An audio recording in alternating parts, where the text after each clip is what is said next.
about what you're describing, your process, is that, from go, it's hard. Yep. And I have to ask, was being 300 pounds, having, I'm using the words you've described. No, do it. You've said it before. You had a tendency at one point in your life early on, tell lies, try and get people's approval. Lie my ass off. Crazy haircuts, attention seeking, and yet all of that triggered something that now is extraordinary. Right. Do you think those hardships were necessary to flip the switch? I don't know if they were necessary, but it was something that made me feel, I didn't feel good. It was easy. The brain that I was given as a child, it was easy to go home and think about how do I want to be a freak today? How do I want to show up to school today and be a freak? It didn't require me going home and opening a book up saying, it's going to take me all year to learn this fucking page. So instead of learning that page, I learned how to become a character. And maybe that character that I created, that 300-pound insecure guy that used to fake it till I make it type of guy, let me become your friend, let me lie to you until you like me type of guy. When you have any manhood, womanhood, a human being, a soul, a spirit, I must have just this much pride, because that's exactly what opened the door for me.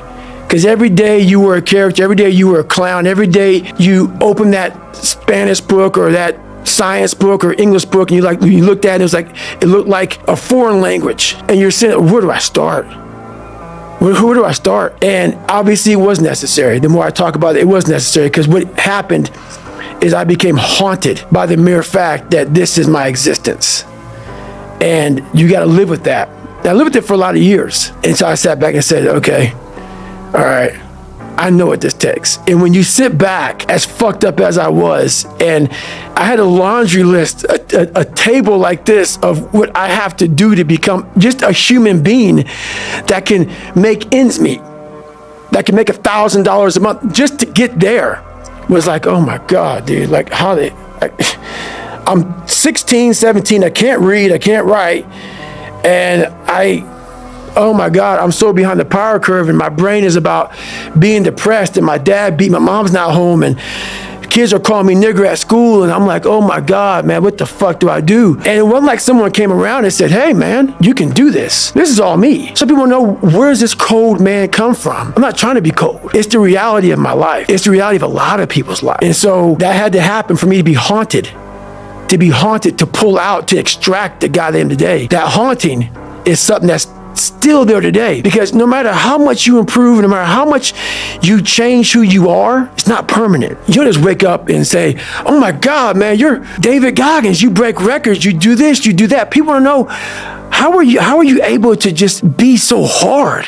Because I never turned the fucking thing off. Because once it turns off, I go right back to the David Goggins that is. And that's the guy that I'm constantly fighting every day. And it's a choice. And that choice makes you misunderstood. It makes you crazy. That's why I hate fucking social media. In 2013, people wanted me to write my book. I did it in 2018. It took 5 years. And the reason why I didn't do it, I sat at a table and Jennifer was there. This is before she started working for me. I started dating her, whatever. And all these people were there, and they're like, man, you gotta go on social media. And I was like, fuck you, man. Like, I'm not, it's poison. It's poison, because I knew what I did to get where I am, and I'm gonna have these people, these normal, everyday people, fat, lazy, is exactly who I was, judging me. Because I know it, because I was once them. All my hard work, all my dedication, I'm gonna have some normal dude get his little brownie, his little ding-dong, ho-ho Twinkie, sit there with his coffee, picking me apart. Oh, he must be unhappy. He's just, do you know how hard it is to put these shoes on every damn morning? And I'm gonna have you pick me apart? So, yeah, there's so much that goes into this that I was like, fuck this. I never want anything to do with it.